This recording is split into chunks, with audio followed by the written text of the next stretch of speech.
নমস্কার বন্ধুরা, আমি শর্মিলা লাহাস কিচেনে জানাই সকলকেই স্বাগত। আজকে আমি আপনাদের জন্য নিয়ে এসেছি কাতলা মাছের মাথা দিয়ে মুড়ি ঘন্টের একটি দারুণ রেসিপি।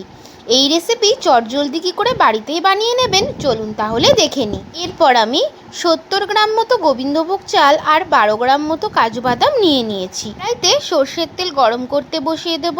তেল গরম হলে আমি মাছের মাথাগুলোয় নুন হলুদ মাখিয়ে কড়া কড়া করে কিন্তু ভেজে নেব। মাছের মাথাগুলো কিন্তু কাঁচা রাখলে হবে না, খুব ভালো করে কিন্তু এপিট ওপিট দুপিট ভালো করে ভেজে নিতে হবে। আমার মাছের মাথাগুলো ভাজা একদম কমপ্লিট। এইবার আমি আলু ডুমু ডুমু করে ছোট করে কেটে সেই মাছ ভাজার তেলের মধ্যে দিয়ে দেব। এইবার দিয়ে দেব হাফ চামচ হলুদ গুঁড়ো আর 1 চামচ নুন। আলুগুলো কিন্তু লাল লাল করে ফ্রাই করে নেব এবং ফ্রাই করার পর আমি তুলে রাখবো। আলুগুলো তোলা হয়ে গেলে এই মাছ ও আলু ভাজার তেলেই আমি 2 চামচ ঘি দিয়ে দেব। এরপর আমি ফোড়নের জন্য দিয়ে দেব গোটা গরম মশলা যেমন এলাচ, লবঙ্গ, দারচিনি, একটা তেজপাতা দিয়ে দেব এবং সব ভালো করে নাড়াচাড়া করে দিয়ে দেব হাফ চামচ জিরে। সব ফোড়ন খুব ভালো করে নাড়াচাড়া করে আমি কেটে রাখা টমেটো আর কাঁচা লঙ্কা দিয়ে খুব ভালো করে ফ্রাই করে নেব। ফ্রাই করা হয়ে গেলে দিয়ে দেব হাফ চামচ হলুদ গুঁড়ো, হাফ চামচ ধনের গুঁড়ো, হাফ চামচ জিরের গুঁড়ো, হাফ চামচ কাশ্মীরি লাল লঙ্কার গুঁড়ো। সব গুঁড়ো মশলাগুলো দিয়ে খুব ভালো করে কষিয়ে নেব এবং যখন হালকা তেল ছেড়ে আসবে সেই সময় আমি দিয়ে দেব হাফ চামচ মতো গোলমরিচ গুঁড়ো। গোলমরিচ গুঁড়ো দেওয়ার পর আমি দিয়ে দেব হাফ চামচ চিনি দিয়েও কিন্তু খুব ভালো করে কষিয়ে নেব। কষানো হয়ে গেলে এই মুহূর্তে আমি বড় চামচের 1 চামচ নুন দিয়ে দেব। নুন দেওয়ার পর আমি আগে থেকে যে গোবিন্দভোগ চাল আর কাজু বাদাম রেখেছিলাম সেইগুলো দিয়ে খুব ভালো করে নাড়াচাড়া করে নেব। আমি গোবিন্দভোগ চাল এবং কাজু বাদাম কিন্তু 2 বার জলে ধুয়ে নিয়েছিলাম। এইবার আমি গ্রেভির সাথে চাল আর কাজু বাদাম খুব ভালোভাবে কষাবো যতক্ষণ না তেল ছেড়ে আসছে। এইবার যখন গোবিন্দভোগ চালের ফ্লেভারটা যখন বেরোবে তখন আমি দিয়ে দেব পরিমাণ মতো জল। আমি যেহেতু 70 গ্রাম গোবিন্দভোগ চাল নিয়েছিলাম সেই জন্য কিন্তু 140 গ্রাম মতো জল দিয়েছিলাম। এইবার আমি ভেজে রাখা মাছের মাথাগুলো ঝোলের মধ্যে দিয়ে দেব।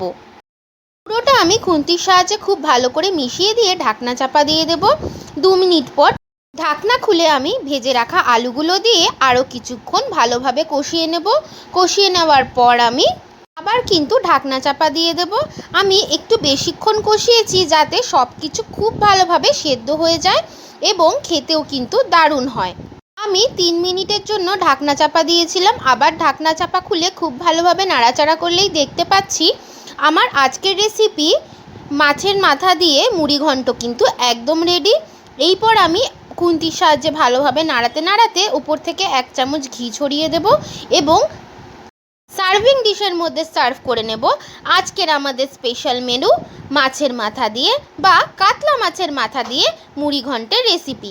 আমি এখানে কাতলা মাছের মাথা ব্যবহার করেছি, আপনারা চাইলে রুই মাছের মাথাও কিন্তু ব্যবহার করতে পারেন, তবে টেস্টটা কিন্তু কাতলা মাছের মাথাতেই ভালো আসে। বিয়েবাড়ির স্পেশাল মেনুতেও কিন্তু ঠিক এই প্রসেসেই কাতলা মাছের মাথা দিয়ে মুড়ি ঘন্ট বানানো হয়।